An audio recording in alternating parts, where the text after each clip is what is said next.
بسم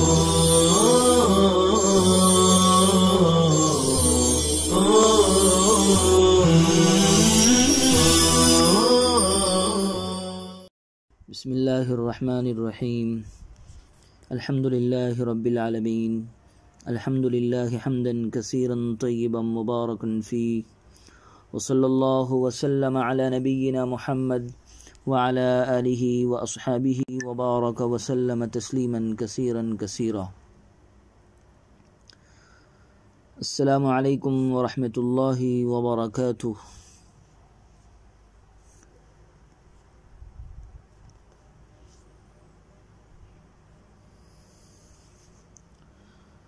بسم اللہ الرحمن الرحیم۔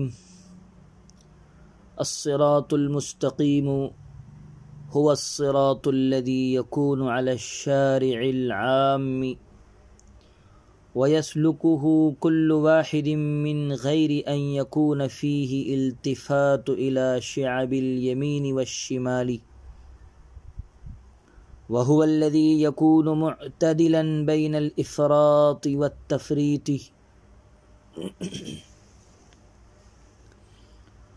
اور صراط مستقیم وہی راستہ ہے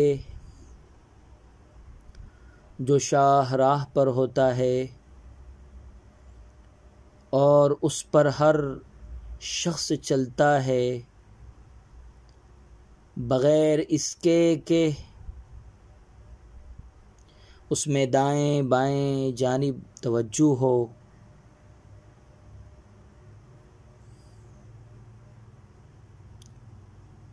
اور وہ افراط اور تفریط کے بین درمیانی راہ ہوتی ہے۔ وَهَذَا صَادِقٌ عَلَى شَرِيعَةِ مُحَمَّدٍ صلی اللہ علیہ وسلم،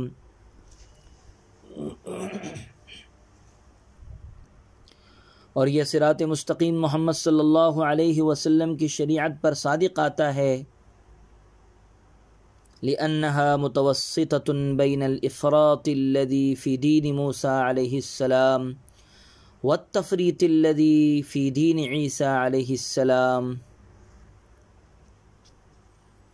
کیونکہ آپ صلی اللہ علیہ وسلم کی شریعت اس افراط کے جو حضرت موسیٰ علیہ السلام کے دین میں تھی، اور اس تفریط کے جو حضرت عیسیٰ علیہ السلام کے دین میں تھی، بیچو بیچ ہے۔ وعلى عقائد السنة والجماعة فإنها متوسطة بين الجبر والقدر وبين الرفض والخروج وبين التشبيه والتعطيل الذي في غيرها، اور اہل سنت والجماعت کے عقائد پر صادق آتا ہے، کیونکہ ان کے عقائد فرقہ جبریہ اور فرقہ قدریہ کے عقائد کے بین اور روافض اور خوارج کے عقائد کے بین اور فرقہ مشبہہ اور معطلہ کے عقائد کے بین ہیں۔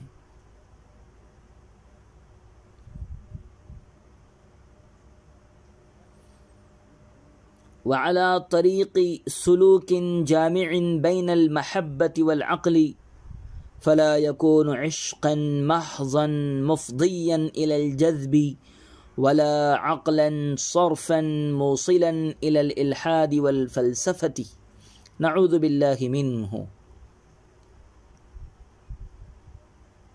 اور صراط مستقیم کا اطلاق اس طریق سلوک پر بھی ہوتا ہے جو محبت اور عقل دونوں کو جامع ہیں، چنانچہ یہ نہ تو عشق محض ہے جو جذب تک پہنچا دے، اور نہ عقل محض ہے جو بے دینی اور بددینی تک پہنچا دے۔ اللہ اس سے حفاظت فرمائے، نعوذ باللہ منہ، ہم اللہ کی اس سے پناہ چاہتے ہیں، اللہ ہماری حفاظت فرمائے۔ وفیہ تلمیح الی قولہ تعالی اہدنا الصراط المستقیم، اور ماتن کے قول میں اللہ تعالیٰ کے قول اہدنا الصراط المستقیم کی طرف اشارہ ہے۔ عزیز طلبہ کرام، اس عبارت میں شارح نور الانوار صراط مستقیم کے معنی اور اس کا مصداق متعین فرما رہے ہیں۔ چنانچہ فرمایا کہ صراط مستقیم اس واضح اور کشادہ راستے کو کہا جاتا ہے جس میں کجی اور ٹیڑھا پن نہ ہو اور ہر کس و ناکس ادھر ادھر بھٹکے بغیر بآسانی اس پر سے گزر جاتا ہو۔ آج کل ایسے راستے کو شارع عام، شاہراہ اور مین روڈ کہتے ہیں۔ بعض حضرات نے فرمایا کہ صراط مستقیم ہر ایسے قول یا فعل کو کہتے ہیں جو اللہ کے نزدیک پسندیدہ ہو، یعنی جس قول یا فعل سے اللہ جل شانہ خوش ہوتے ہو اس کو صراط مستقیم کہا جاتا ہے۔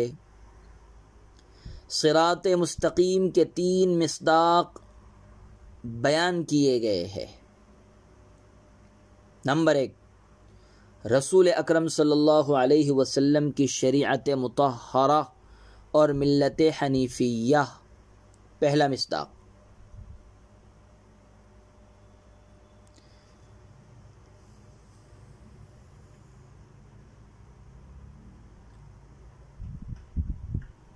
صراط مستقیم کا مصداق ہے شریعت مطہرہ اور ملت حنیفیہ، کیونکہ شریعت مطہرہ میں نہ افراد، حد سے زیادتی ہے اور نہ تفریط، حد سے کمی ہے، بلکہ انتہائی اعتدال اور میانہ روی ہے۔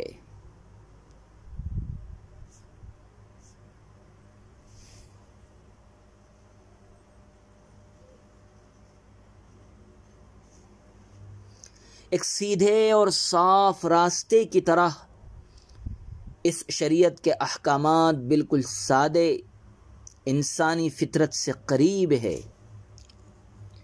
اور اس شریعت کا ممتاز ترین وصف یہ ہے کہ اس میں عدل اور رعایت بھرپور موجود ہے۔ اس محبوب شریعت میں وہ تجاوز اور شدت نہیں جو موسیٰ علیہ السلام کے دین میں تھی۔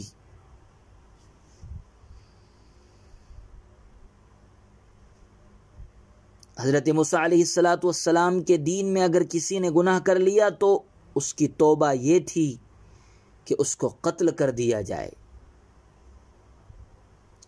اور مالدار کے لیے ضروری تھا کہ زکوٰۃ کی مد میں، مصرف میں وہ مال کا 1/4 حصہ ادا کرے، 40واں نہیں، 1/4۔ اسی طرح جس جگہ نجاست لگ جائے اس کا کاٹ کر پھینکنا ضروری تھا، مگر اسلامی شریعت میں گناہ کی توبہ، استغفار اور ندامت کے ساتھ گناہ کے ترک کا پختہ عہد ہے۔ مال کی زکوٰۃ میں بہت ہی سہولت ہے، نیز نجاست کے باب میں بے حد گنجائش ہے۔ کیا دیکھتے نہیں کہ تیمم کا انفرادی حکم اسلام میں موجود ہے؟ نیز اسلامی شریعت میں وہ پستی اور سطحیت نہیں جو عیسوی دین میں تھی۔ حضرت عیسیٰ علیہ السلام کے دین میں شراب نوشی مطلقاً مباح تھی۔ اسلام کے ابتدائی دور میں یقیناً یہ ممنوع نہیں تھا، مگر پھر مسلمانوں کو حکم دیا گیا کہ وہ شراب کے استعمال سے اپنے کو روکے، کیونکہ یہ گندی چیز ہے۔ یا ایھا الذین آمنوا انما الخمر والمیسر والانصاب والازلام رجس من عمل الشیطان فاجتنبوه لعلکم تفلحون۔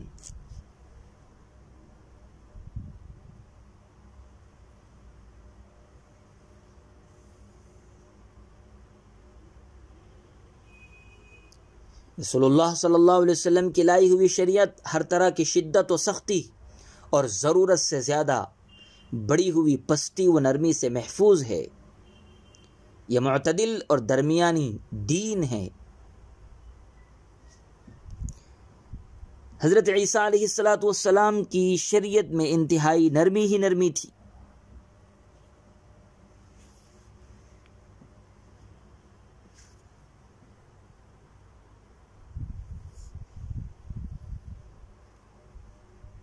شراب حلال، سور اور مردار کا گوشت حلال، مشرک عورتوں سے نکاح جائز۔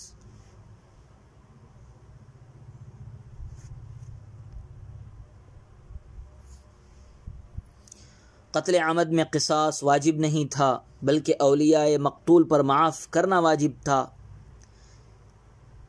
نجاست لگنے کے باوجود کپڑا ناپاک نہیں ہوتا تھا۔ حائضہ عورت سے وطی کرنا جائز تھا۔ بہرحال مذکورہ احکام سے معلوم ہوا کہ حضرت عیسیٰ علیہ السلام کے دین میں بہت زیادہ نرمی تھی، اور شریعت محمدی صلی اللہ علیہ وسلم میں چونکہ نہ حد سے زیادہ سختی ہے اور نہ حد سے زیادہ نرمی ہے، بلکہ اعتدال اور میانہ روی ہے، اس لیے صراط مستقیم کا مصداق حضرت صلی اللہ علیہ وسلم کی شریعت کو قرار دیا گیا ہے۔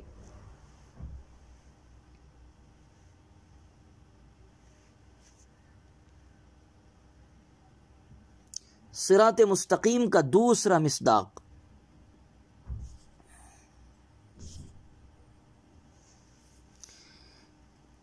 اہل سنت والجماعت کے عقائد۔ اہل سنت والجماعت کے عقائد اس لیے کہ ایک سیدھے راستے کی طرف یہ عقیدے بھی انہی راست بنیادوں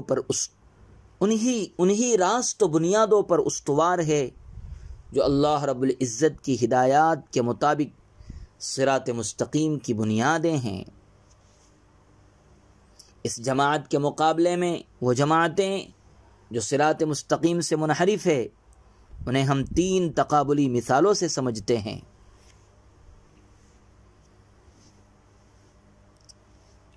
لہذا صراط مستقیم کا مصداق ثانی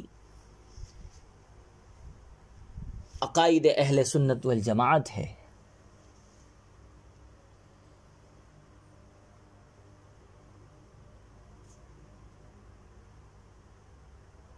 اور اس جماعت کے مقابلے میں وہ جماعتیں جو صراط مستقیم سے منحرف ہے، ان کی تقابلی مثال یہ ہے کہ پہلی مثال فرقہ جبریہ کا عقیدہ ہے کہ بندہ بیکار محض ہے، اس کو سرے سے کوئی قدرت و اختیار حاصل نہیں ہے، نہ خلق کی قدرت رکھتا ہے نہ کسب کی۔ اور فرقہ قدریہ کا عقیدہ ہے کہ بندے کو اپنے کاموں کے وجود میں لانے کی، یعنی خلق افعال کی قدرت رکھتا ہے بندہ۔ مگر اہل سنت والجماعت درمیانی اور درست عقیدہ رکھتے ہیں۔ اہل سنت والجماعت کا کہنا ہے کہ بندہ کسب اور اکتساب کی اور کسی چیز کو حاصل کرنے اور کچھ کمائی کر لینے کی قدرت رکھتا ہے، البتہ اسے اپنے کام کو عدم سے وجود میں لانے کا اختیار نہیں ہے، یعنی وہ قدرت خالقہ نہیں رکھتا ہے۔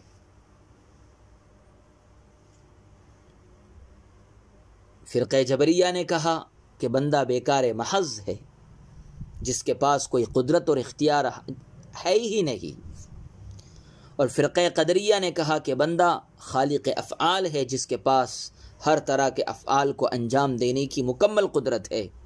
اور اہل سنت والجماعت کا عقیدہ دونوں کے بین بین ہیں، بندہ نہ مجبور محض ہے اور نہ ہی اسے قدرت کاملہ حاصل ہے، البتہ بندہ کسب اور اختیار اور کسی چیز کو حاصل کرنے کی اور کچھ کمائی کرنے کی قدرت رکھتا ہے۔ کسی فعل کو عدم سے وجود میں لانے کا اسے اختیار حاصل نہیں ہے اور اسے قدرت خالقہ حاصل نہیں ہے۔ دوسری مثال، فرقہ روافض نے صحابہ اکرام رضوان اللہ تعالی علیہم اجمعین کی غالب تعداد اور اکثریت کو ٹھکرا دیا اور کہا کہ یہ دین صحیح سے برگشتہ ہے، نعوذ باللہ۔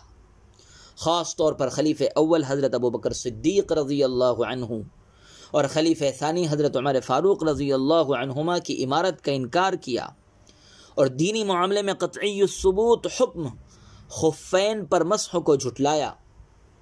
نیز حضرت معاویہ رضی اللہ عنہ اور ان کے شرکاء و معاونین پر خوب کیچڑ اچھالا، اور فقط حضرت علی رضی اللہ عنہ اور حضرت فاطمہ رضی اللہ عنہا اور ان کے صاحبزادوں اور گنتی کے چند اور صحابہ اکرام رضوان اللہ تعالی علیہم اجمعین کو اچھا کہا۔ ان حضرات کی محبت میں وہ حد سے نکل گئے۔ مذکور تمام باتیں روافض کے عقیدے سے متعلق ہے، اور فرقہ خوارج کا عقیدہ صحابہ کی غالب تعداد سے یکجہتی کا اظہار ہے، چنانچہ ان کی محبت میں وہ غلو کا شکار ہو گئے، حتیٰ کہ حضرت علی رضی اللہ عنہ سے جنگ کر بیٹھے، رسول اللہ صلی اللہ علیہ وسلم کے خاص قرابت داروں کو گالیاں دیتے رہے، اور درست جہت سے وہ بھٹک گئے۔ اس طرح یہ دونوں سیدھے راستے سے بھٹک گئے، روافض اور خوارج۔ اہل سنت والجماعت نے اپنی زبانوں پر قابو رکھا، نہ تو عام صحابہ کرام رضوان اللہ تعالی علیہم اجمعین پر زبان درازی کی، اور نہ حضرت علی سے اظہار یکجہتی میں دانائی کی حدوں کو پھاندے، اور نہ بغض معاویہ رضی اللہ عنہ میں صراط مستقیم سے بہکے، بلکہ انہوں نے کہا تمام صحابہ ہدایت پر ہے، وَكُلًّا وَعَدَ اللَّهُ الْحُسْنَى، سب کے لیے ہے، صراط مستقیم پر ہے تمام کے تمام صحابہ، اور یہ سبھی حضرات امت کے اعلیٰ ترین افراد ہے، اور جو کچھ ہوا وہ صحابہ کی اجتہادی چوک تھی۔ تیسری مثال، فرقہ مشبہہ کا عقیدہ یہ ہے کہ اللہ تعالی مخلوقات کی طرح جسم رکھتا ہے، اور فرقہ معطلہ کی بنیادی عقیدے میں یہ ہے کہ اللہ رب العزت کچھ نہیں کرتا، بیکار محض ہے۔ یہ اپنے عقیدے میں فلسفیوں سے بالکل قریب ہے، لیکن اہل سنت والجماعت کا عقیدہ ہے کہ اللہ رب العزت کو جسم و جگہ کی کیا ضرورت، وہ جسم سے، جگہ سے، جہت سے پاک ہے، نیز اس کے اختیارات جیسے کل تھے ویسے آج بھی ہے، وہ کائنات کا مدبر اعظم ہے، اس کی مرضی میں جو ہوگا وہ کرے گا، اور اس کے منشا میں جیسا ہوگا ویسا ہی کرے گا۔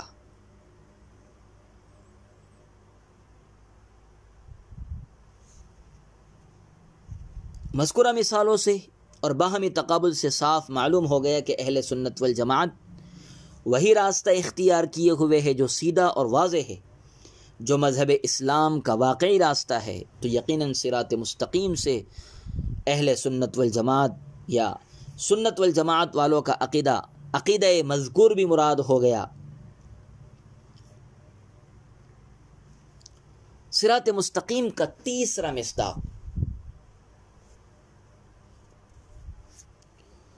سلوک و معرفت کا راستہ، طریق سلوک،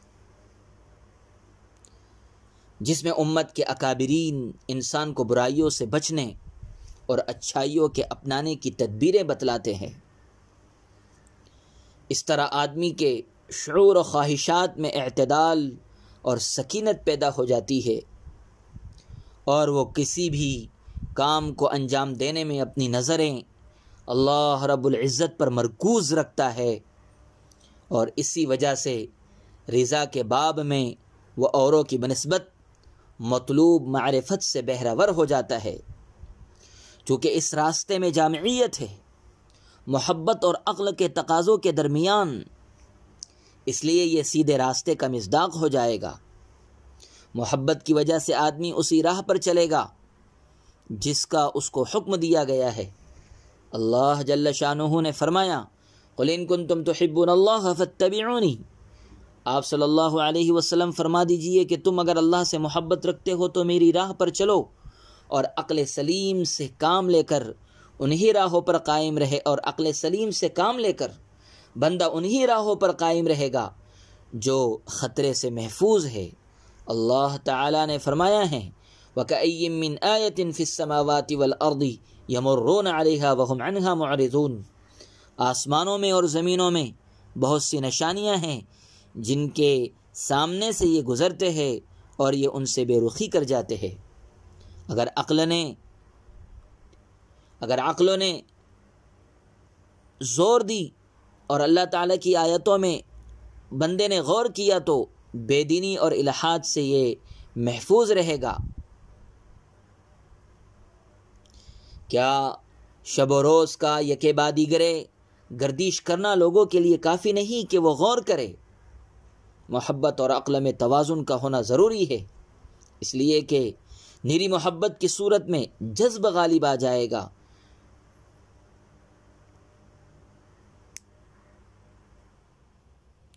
تنہا عقل آدمی کو بدروی، بے دینی اور محض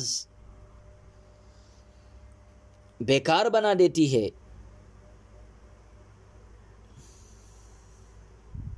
اور اگر دونوں اکٹھا ہو تو انسان اسی راستے پر گامزن ہوگا جس کا نام صراط مستقیم ہے۔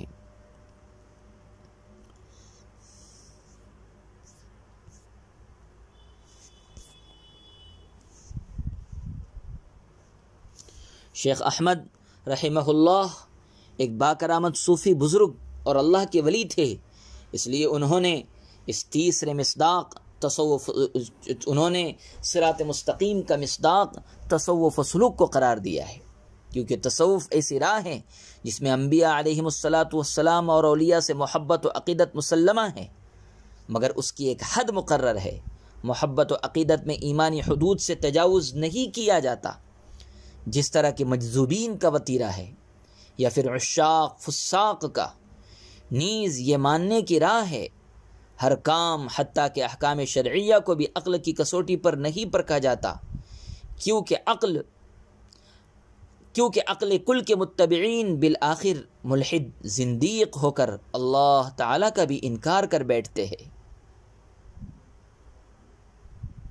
حقیقت میں تصوف و سلوک عقائد اہل سنت والجماعت ہی کا ایک شعبہ ہے۔ اگر اسے مصداق ثانی میں ملا کر یہ کہا جائے کہ صراط مستقیم کے 2 مصداق ہے تو بے جانا ہوگا۔ ہدانا الی الصراط المستقیم،